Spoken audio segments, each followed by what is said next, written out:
Okay, Lakshmi గారు వంట అయిపోయింది. నెక్స్ట్ నాగకుమారి గారు మీరేం చేయబోతున్నారు? నేను చిక్కుడుకాయ ఇగురండి, దాంతో కొద్దిగా కరివేపాకు కాంబినేషన్ లో అన్నమాట. చిక్కుడుకాయ ఇగురు మంచి కరివేపాకు కాంబినేషన్ తో. ఓకే, స్టార్ట్ చేద్దాం మరి. డెఫినెట్. ఓకే, చిక్కుడుకాయ ఇగురు తయారు చేసుకోవడానికి కావాల్సిన పదార్థాలు ఏంటో చూసేద్దాం. చిక్కుడుకాయ ఇగురు తయారు చేసుకోవడానికి కావాల్సిన పదార్థాలు: తరిగి ఉడికించిన చిక్కుడుకాయలు 1 కప్పు, కరివేపాకు 4 రెమ్మలు, వెల్లుల్లి రెబ్బలు 4, ఎండుమిరపకాయలు 2, జీలకర్ర 1 టీ స్పూన్, ఆవాలు 1 టీ స్పూన్, మినపప్పు 1 టీ స్పూన్, జీడిపప్పు కొద్దిగా, వేరుశనగ పలుకులు కొద్దిగా, ఉప్పు తగినంత, నూనె 3 టేబుల్ స్పూన్లు. కావాల్సిన పదార్థాలు చూసాం కదా, స్టార్ట్ చేసేద్దాం. నాగకుమారి గారు రెడీ? ఓకే, మనం దీనికి ముందుగా చిక్కుడుకాయ ఇగురు చేసుకోవడానికి మనం చిక్కుడుకాయల్ని చక్కగా శుభ్రం చేసుకుని కట్ చేసుకుని స్టీమ్ చేసుకుని పెట్టుకున్నవి ఉడికించి పెట్టుకున్నాను ఆల్రెడీ 1 కప్పు. దీంట్లో మనం పల్లీలు జీడిపప్పులు ఈ రెండింటిని కూడా వేయించేసేసి నేను ఇంటి దగ్గరే పొడి చేసి తీసుకొచ్చాను.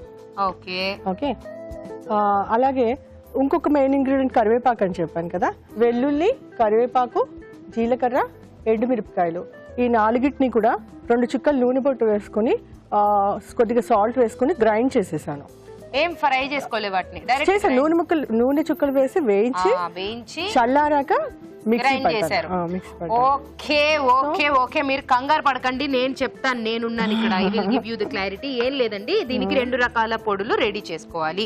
ఫస్ట్ పొడి వచ్చి జీడిపప్పు అలాగే వేరుశనగ పలుకులు కలిపి కొంచెం ఫ్రై చేసుకుని కాస్త 1 చుక్క నూనె వేసుకుని ఇలా పౌడర్ చేసుకుని పెట్టుకోవాలి. ఓకే, అలాగే వెల్లుల్లి రెబ్బలు, కరివేపాకు, జీలకర్ర, ఎండుమిరపకాయలు ఈ 4 కూడా 2 చుక్కలు నూనె వేసుకుని బాగా ఫ్రై చేసుకుని అది చల్లారాక పౌడర్ చేసుకోవాలి. అలా పౌడర్ చేసుకున్నదే ఇదన్నమాట.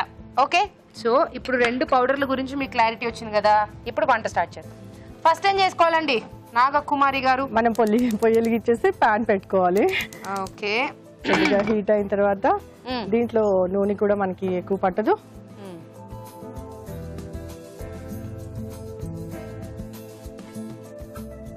కొద్దిగా మినపప్పు, కొద్దిగా ఆవాలు, మనం పోపు వేసుకున్నట్లే మామూలు పోపే,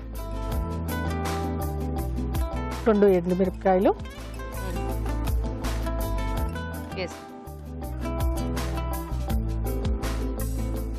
నెక్స్ట్ కరివేపాకు.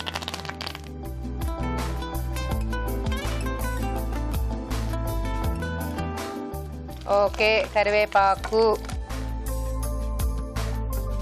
అండ్ తర్వాత చిక్కుడుకాయల మనం ఉడికించి పెట్టుకున్న చిక్కుడుకాయలు వేసేద్దాం.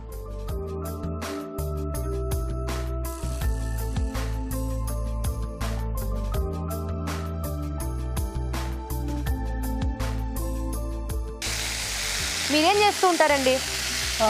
ఒక 15 years సర్వీస్ చేశాను. Presently I'm a home maker. Okay, ఏం సర్వీస్? నేను ప్రైవేట్ టెలికామ్ ఇండస్ట్రీలో వర్క్ చేశాను. బిజినెస్ డెవలప్మెంట్లో డిఫరెంట్ ప్రొఫైల్స్తో వర్క్ చేశాను. Right now I'm at home. ఇంట్లో ఉన్నారు. సో ఎలా వర్క్ చేసిన తర్వాత ఇంట్లో ఉండడం చాలా కష్టం అని వింటూ ఉంటాను నేను. వింటూ ఉండడం ఏంటి, అది సత్యం. సో అలా కనుక నన్ను ఇంట్లో ఫర్ సపోజ్ కూర్చోబెట్టారనుకో, అంటే ఎవరు అలా కూర్చోబెట్టడానికి ట్రై కూడా చేయరు, డేర్ చేయరు. ఒకవేళ నన్నే కనుక అలా కూర్చోబెడితే ఇంట్లో నుంచి బయటికి ఆ పొడుగు చెట్లు, ఆ తర్వాత ఫుల్ అదేమంటారు తేనె పుట్టలు, ఇలా ఏవేవో వచ్చేస్తుంటాయి. అవన్నీ ఏమనుకున్నారు, ఇన్బిల్టివ్ కాదు, నాలో ఉన్న పగ, ప్రతీకారం, ఆవేశం బయటికి వెళ్ళిపోవాలనే కోరిక వల్ల పెరిగిపోయినాం అనమాట. అలా అయిపోతుంది. అదేదో అరుంధతి శ్మశానం చుట్టూ పెరిగిపోతాయి చూసారా కోటలు. కాబట్టి అలాంటివి ఎప్పుడు ట్రై చేయకండి అమ్మా. అదొక లైఫ్ అండి, ఇదొక life. Working life, women life అనేది డిఫరెంట్. అదొక సెల్ఫ్ డిసిప్లిన్. పొద్దున్నే పని చేసుకోవాలి, ఆఫీస్కి వెళ్ళిపోవాలి, మళ్ళీ రావాలి, షెడ్యూల్డ్ వర్క్ లాగా ఉంటుంది. ఇదేంటంటే కొద్దిగా మనం లీజర్గా హ్యాపీగా ఉండొచ్చు. అలాగే అలా ఏం ఫ్రీగా ఉండవండి బాబు, ఇంట్లోనే ఉంటావు కదా అని అన్ని మనకి చెప్తారు. అవును, పైగా జాబ్ మానేసి ఇంట్లో ఉన్నావు కదా అనేసరికి ఇంకా ఎక్కువ చెప్తారు. కరెక్ట్. సో ఇలా ఇంట్లోనూ ఉండేలాగా, అలా బయటకు వెళ్ళి వర్క్ చేసుకునేలాగా 2 రకాల ఆపర్చునిటీస్ ఓన్లీ ఫర్ లేడీస్. అది అబ్బాయిలకు అసలు కుదరదు, అసలు వాళ్ళకి ఛాన్స్ ఉండదు. మనం 2 రకాల ఎంజాయ్ చేయొచ్చు లైఫ్ ని. నెక్స్ట్ ఏం వేద్దాం? ఇది కొద్దిగా ఉడకబెట్టింది కాబట్టి మగ్గిపోయింది. మనము ఈ జీడిపప్పు, పల్లి పొడి వేయించుకున్నాం కదా, దీన్ని ఒక 2 స్పూన్స్.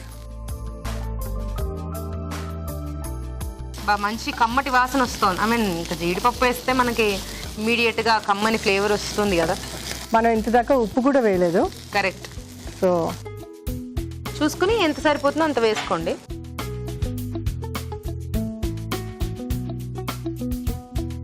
తర్వాత ఇది కొంచెం ఈ పొడి కొంచెం వేగినట్లుగా అనిపించాక వీటికి పట్టేశాక మనం ఆల్రెడీ ఇంకో పొడి చేసి పెట్టుకున్నాం కదా కరివేపాకు పొడి, అది కూడా యాడ్ చేయాలి. అది కూడా యాడ్ చేసి ఈ కూరలో కరివేపాకు పొడి కాంబినేషన్ ఏంటి బాగుంటుందా? అంటే ఇంట్లో కరివేపాకుని వేరి పక్కన పడేస్తుంటారు కదండి, సో అది మంచిది హెల్త్ కాన్షియస్ గా దాన్ని ఇందులో ఇంక్లూడ్ చేశాను అనమాట. Very nice. ఇది మన ఫ్లేవర్ మన టేస్ట్ ని బట్టి కొద్దిగా ఎక్కువ తక్కువగా వేసుకోవచ్చు. ఓకే. కరివేపాకుని ఏరి పడేసేటప్పుడు జాగ్రత్త అమ్మా, ఫ్యూచర్ లో విగ్గులు పెట్టుకోవాల్సిన అవసరం వస్తుంది చెప్తున్నా ముందే. సో ఇప్పుడు నుంచే తిన్నారంటే కళ్ళకి కళ్ళజోళ్ళు, తలకి విగ్గు అనవసరం. హ్యాపీగా మన హెయిర్స్ అలా యూనో ఉండొచ్చు. అండ్ కళ్ళు కూడా సైట్లు అవి రాకుండా హ్యాపీగా ఉంటుంది. ఐస్ కూడా ఎస్పెషల్లీ స్టూడెంట్స్ కి, చదువుకునే వాళ్ళు అండ్ అస్తమానం ఫోన్లు పట్టుకుని నొక్కునే వాళ్ళకి కూడా బాగా ఐసెట్ వస్తుందంట ఈ మధ్య. నేను ఇందాకే ఏదో పేపర్లో చదివాను. సో హ్యాపీగా ఇలా కొత్తిమీర కరివేపాకు బాగా తింటూ ఉన్నారనుకో, ఇలాంటి సైడ్ ఎఫెక్ట్స్ ఏవి రాకుండా హ్యాపీగా హెల్దీగా ఉంటుంది. ఏదో విధంగా అది మనం ఇంటేక్ అవుతూ ఉంటుంది. కరెక్ట్. ఇందులో ఇంకేమన్నా వేయాలంటే ఏం లేదు, ఒక నిమిషం మూత పెట్టేసేసి సిమ్లో. ఓకే. మూత పెట్టి ఒక నిమిషం తర్వాత ఆఫ్ చేసేసి సర్వ్ చేసేసుకోవడమే. ఎస్. చూసేద్దామండి. అయిపోయింది. ఓకే అయిపోయింది. స్టవ్ ఆపేద్దాం. సర్వ్ చేసేసుకోండి.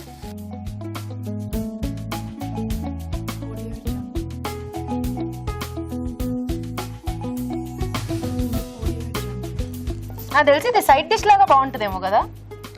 స్పూన్ వేసుకుని పెరిగేసుకుని కూడా తినేయచ్చు. స్పూన్ వేసుకుని పెరిగేసుకుని తినేయచ్చు. Very nice. ఇలా ఈజీగా తినేయటం అంటే నాకు బాగా ఇష్టం. నేను తిండి మీద పెద్దగా టైం స్పెండ్ చేయలేను, బోరింగ్. ఊరికే మనం జీడిపప్పు గార్నిష్ పిల్లల్ని టెంప్ట్ చేయడం కోసం జీడిపప్పు పెడితే వాళ్ళు మీకన్నా ఇంటెలిజెంట్ అనమాట. అవి తినేసి మీకు ఇచ్చేళ్ళిపోతారు. అందుకే కదా పౌడర్ కూడా వేసాను. అక్కర్లేదండి, మీరు చాలా టేస్టీగా చేశారు కదా, సో డెఫినెట్లీ వాళ్ళు తింటారులేండి. జీడిపప్పుతో టెంప్ట్ చేయడం అనవసరం. So this is done. Yeah. Okay. చిక్కుడుకాయ ఇగురు రెడీ అండి. టేస్ట్ చూడబోయే ముందు ఈ ఇగురు తయారీ విధానం మరోసారి చూసేద్దాం. చిక్కుడుకాయ ఇగురు తయారు చేసుకునే విధానం. ముందుగా జీడిపప్పు, వేరుశనగ పలుకులు వేయించి మిక్సీ పట్టి పొడి సిద్ధం చేసుకోవాలి. కరివేపాకు, ఎండుమిరపకాయలు, వెల్లుల్లి రెబ్బలు, జీలకర్ర నూనెలో వేయించి మిక్సీ పట్టి పొడి సిద్ధం చేసుకోవాలి. ఒక పాన్ లో నూనె వేసి మినప్పప్పు, ఆవాలు, ఎండుమిరపకాయలు, కరివేపాకు వేసి వేయించాలి. దీనిలో ఉడికించిన చిక్కుడుకాయలు, ఉప్పు వేసి వేగనివ్వాలి. ఆ తర్వాత జీడిపప్పు, పల్లీల పొడి, ముందుగా సిద్ధం చేసుకున్న కరివేపాకు పొడి వేసి కాస్త వేగనివ్వాలి. అంతే, చిక్కుడుకాయ ఇగురు రెడీ.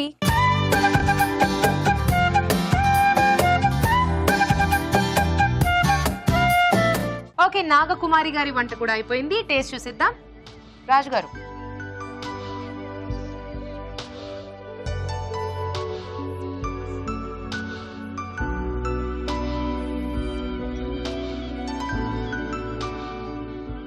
బాగుంది.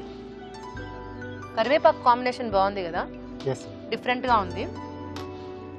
ఓకే, మరి రాజు గారు ఎవరు ఈ రోజు విన్నర్? రెండు డిష్లు కూడా బాగానే ఉన్నాయండి. ఇద్దరు కూడా బాగా చేశారండి. ఒకటేమో చిక్కుడుకాయతో కరివేపాకు అంటే అప్పుడు ఇలా చేసేసి పైనుంచి వేశారు కదా, సో బాగుంది వేపుడు లాగా ఇది. అలాగే వంకాయ మునక్కాడ కాంబినేషన్ కూడా, రెండు అంటే కాంబినేషన్స్ తీసుకున్నారని వెజిటేబుల్స్ రెండు చాలా బాగున్నాయి. ఓకే, సో రెండు చాలా బెటర్గా ఉన్నాయి. రెండు కూడా హ్యాపీగా మనం చేసుకోవచ్చు. అవును. ఈరోజు కొంచెం బెటర్గా వంకాయ మునక్కాడ. సో దీంట్లో కొంచెం సాల్ట్ పెరిగి టేస్ట్ చాలా బాగుంది. సో కొంచెం అదొకటి కంట్రోల్, లేకపోతే నాకు కొంచెం కష్టమైంది. ఎగ్జాక్ట్లీ. సో టేస్ట్ చాలా బాగున్నాయి రెండు కూడా. మీరు కొంచెం సాల్ట్ ఎక్కువ వేయడం వల్ల రాజు గారికి జడ్జ్మెంట్ ఈజీ అయిపోయింది, లేకపోతే చాలా కష్టపడేవారు. ఎనీవేస్, కంగ్రాచులేషన్స్, లక్ష్మి గారు విన్నర్ అయిపోయారు ఈ రోజు. మీకు ఈటీవీ అభిరుచి వారి నుండి Kalanjali gift voucher. Okay, thank you. Congratulations అండి. అలాగే నాగకుమారి గారు మంచి వంటను పరిచయం చేశారు మీరు కూడా. ఈటీవీ అభిరుచి వారి నుండి మీకు గిఫ్ట్. Thank you. ఓకే, ఈ రోజు మీ చేతి వంటలు రెండు చాలా బాగున్నాయి కదా. మీరు కూడా ఇక్కడికి వచ్చి మాకు మీ చేతి వంటల్ని చూపించాలనుకుంటున్నారా? అయితే SMS చేయండి. SMS చేయాలంటే ABR అని టైప్ చేసి స్పేస్ ఇచ్చి మీ పేరు, మీ పూర్తి చిరునామా టైప్ చేసి 56263579 కి SMS చేయండి. ఇప్పుడు మీకోసం ఒక చిట్కా.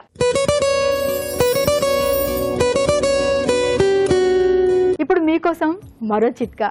గాజు వస్తువులు వాడాలని, బాగా డెకరేట్ చేసుకోవాలని, షోకేస్లో పెట్టుకోవాలని అందరికీ ఉంటుంది. కాకపోతే వీటిని వాడడమే కష్టం. అసలు బ్రేక్ అయిపోతాయేమో, ఎలా వాడాలి, మెయింటెనెన్స్ కష్టం అని భయపడుతూ ఉంటారు. ఏం భయపడక్కర్లేదండి. ఈ గాజు వస్తువులపైన ఎక్కడైనా మురికి పట్టినా లేదా స్క్రాచెస్ లాంటివి ఏర్పడినా కూడా పేస్ట్తో ఒక మంచి బట్ట తీసుకుని పేస్ట్ అప్లై చేసి దాంతో కనుక రుద్దేసినట్లయితే ఈ స్క్రాచెస్ అన్నీ పోతాయి, మురికి కూడా పోతుంది, బ్రేక్ అవ్వవు, ఎంచక్క వాడుకోవచ్చు.